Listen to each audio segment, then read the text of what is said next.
Assalamualaikum warahmatullahi wabarakatuh. Halo teman-teman, selamat datang di video kami yang berjudul Jenderal Sudirman, Panglima Besar di Tengah Perjuangan.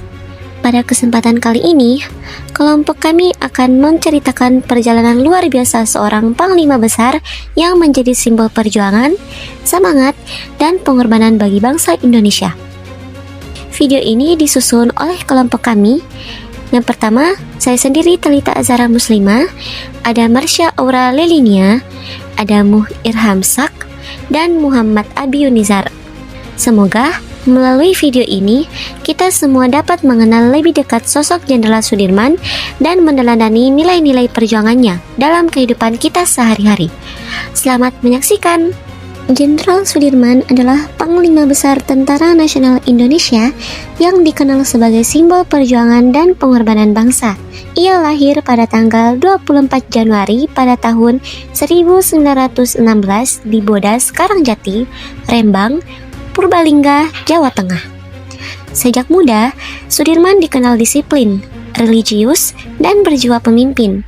Sebelum menjadi tentara, ia adalah seorang guru dan aktif di organisasi Muhammadiyah.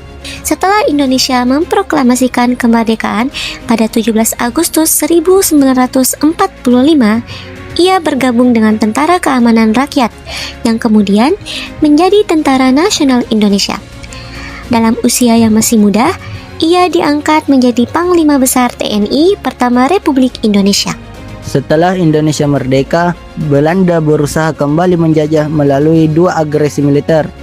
Sebagai Panglima Besar, Jenderal Sudirman memimpin langsung perlawanan dalam agresi militer Belanda I pada tahun 1947.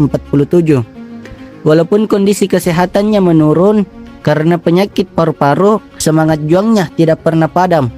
Pada agresi militer II tahun 1948, ketika Yogyakarta, ibu kota Indonesia saat itu, diserang dan diduduki Belanda, Jenderal Sudirman menolak menyerah. Dalam keadaan sakit, ia tetap memimpin perang gerilya bersama pasukannya selama 7 bulan, berpindah dari satu hutan ke hutan lain di Jawa Tengah dan Jawa Timur. Dalam perjalanannya itu, beliau sering digotong di atas tandu. Namun semangatnya membakar hati seluruh prajurit untuk terus bertahan dan berjuang. Perjuangan Jenderal Sudirman menjaga eksistensi Republik Indonesia di masa paling kritis. Strategi perang gerilya yang ia pimpin membuat Belanda gagal memusnahkan pemerintah Indonesia. Semangat perjuangannya membangkitkan kembali moral rakyat dan pasukan di seluruh penjuru negeri. Berkat keteguhan hati para pejuang di bawah komando Sudirman, dunia internasional mulai percaya bahwa Indonesia tidak akan menyerah. Perjuangan inilah yang akhirnya mendorong Belanda untuk berunding dan mengakui kedaulatan Indonesia pada tahun 1949.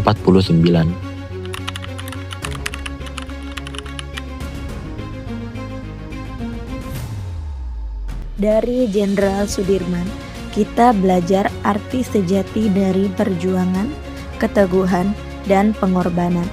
Ia menunjukkan bahwa cinta tanah air bukan sekedar kata, tapi tindakan nyata.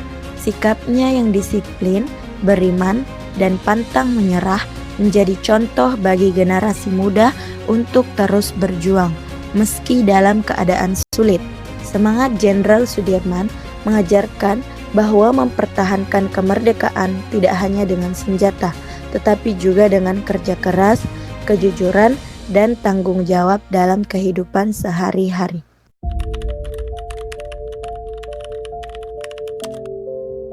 Jenderal Sudirman wafat pada 29 Januari pada tahun 1950 di Magelang dalam usia 34 tahun. Meski telah tiada, namanya tetap abadi sebagai Panglima Besar yang berjuang hingga akhir hayatnya. Semangat dan pengorbanannya menjadi warisan berharga bagi bangsa Indonesia untuk terus menjaga kemerdekaan yang telah diperjuangkan dengan darah dan air mata.